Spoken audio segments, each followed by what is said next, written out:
On June 6, 1944, Bishop James Montgomery and Father John E. Owens were a part of the armada that crossed the English Channel, landed in Normandy, France, and cracked the Nazi grip on Western Europe. Operation Overlord, which began in Normandy on June 6, 1944, was both a large debate and diplomatic movement. The operation began as a diplomatic movement in November 1943, when Joseph Stalin, Winston Churchill, and Franklin D. Roosevelt met in Tehran, Iran, to discuss military strategy and post-war Europe. Churchill and Roosevelt argued that any attempt to land troops in Western Europe would result in heavy casualties, but Stalin demanded a second front, which, if successful, would result in the defeat of Germany. In 1942, Churchill and Roosevelt had agreed to provide Germany with a second front, and by late 1943, detailed planning for the invasion had taken place and significant forces and material had been gathered in Britain. Though united in their efforts, debate took place concerning the general area of invasion, the supreme commander of the operation, and the specific place of the invasion. The British favored a thrust north from the Mediterranean, but the Americans would only support a plan for a cross-channel assault. The Americans and the British debated for months because of the need to find a supreme commander. The U.S. Army General, Dwight D. Eisenhower, was chosen. The next step was the specific place for the cross-channel assault. The Americans favored invading at Pas-de-Calais, and the British favored invading at Normandy. In Hitler's Third Reich, the commanders anticipated an inevitable Allied invasion and debated the possible invasion points. Adolf Hitler and Field Marshal von Rundstedt believed the invasion spot would be at Pas-de-Calais, and General Rommel believed that an invasion would be at Normandy. Since Rommel was von Rundstedt's inferior, Rommel's opinion was not accepted. Thus, the Germans were ill-prepared for an invasion at Normandy on June 6th. The planned date of the invasion was June 5th, but because of the bad weather, General Eisenhower was forced to postpone the invasion by one day.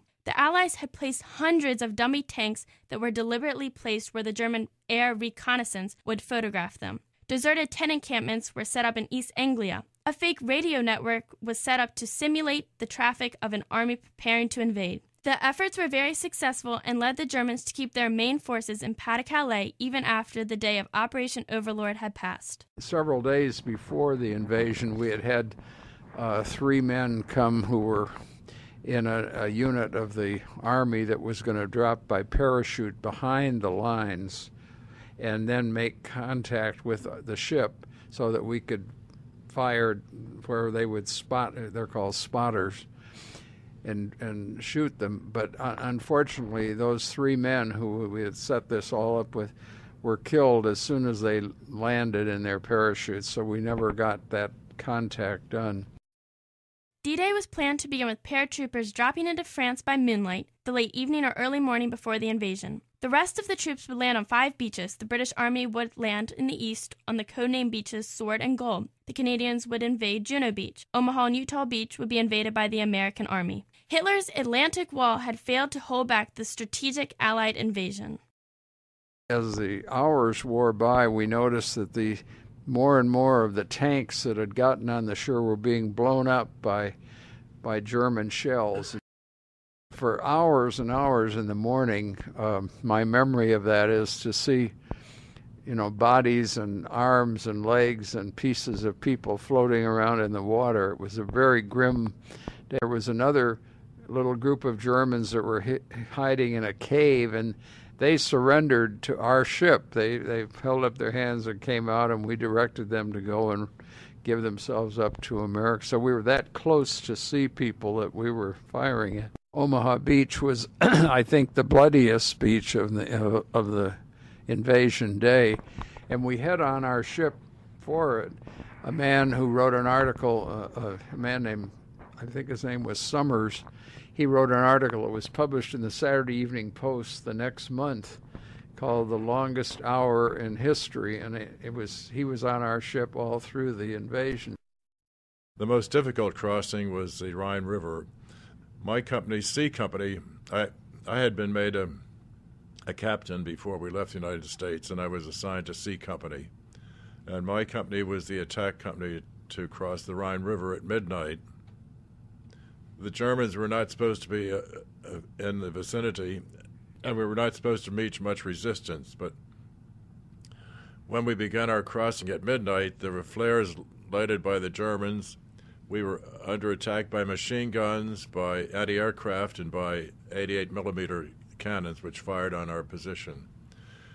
My first platoon went across, and one boat got crossed successfully. The next boat was hit, and 12 men were drowned in that, and the other boats were also hit, and a number of the men were killed. I happened to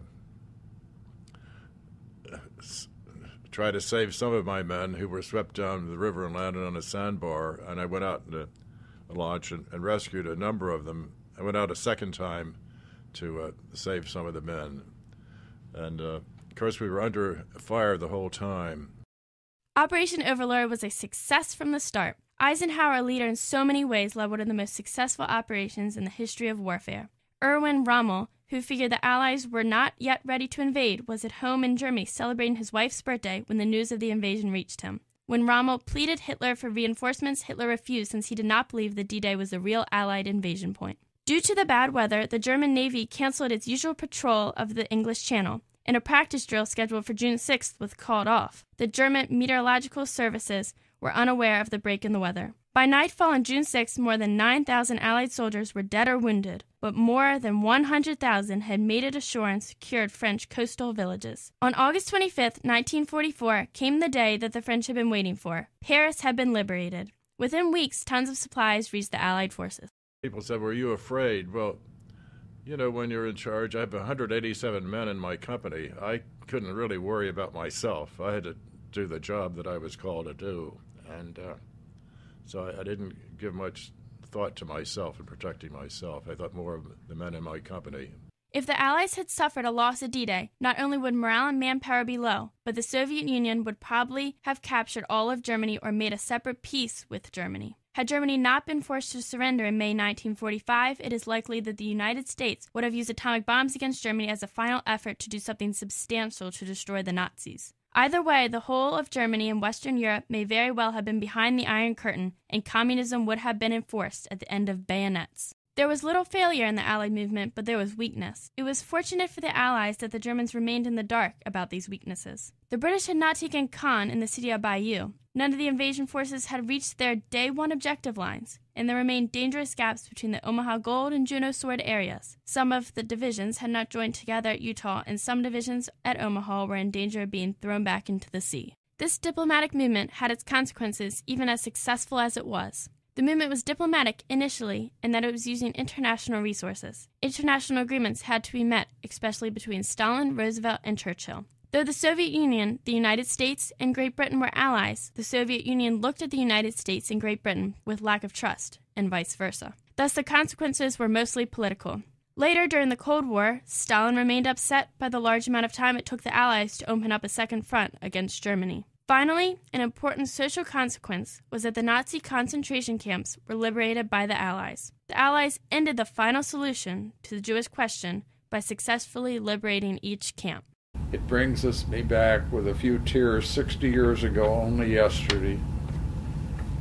It is hard to create a new life after so many years, but it's the job at hand, armed with lots of memories and courage, good supporting people. I am doing it. I'm so glad that you had a chance to be in touch with, that Jack had it. It meant a lot to him. The Lord operates in strange ways. This entire operation is proof that the decisions of individuals really can determine the course of history. When the major Allied leaders came together and debated the best course of action against Germany, they altered history. The Allies were successful, but the Germans, who made the wrong decisions during their debates, were not. Individuals such as James Montgomery and John E. Owens have contributed to history by their noble actions. Men like this, who have been in that moment of true American spirit, can attest to the fact that all one needs is love of country. They watch men fall before their very eyes. They witness a history in the making. They were a part of one of the greatest movements in history and will always be remembered.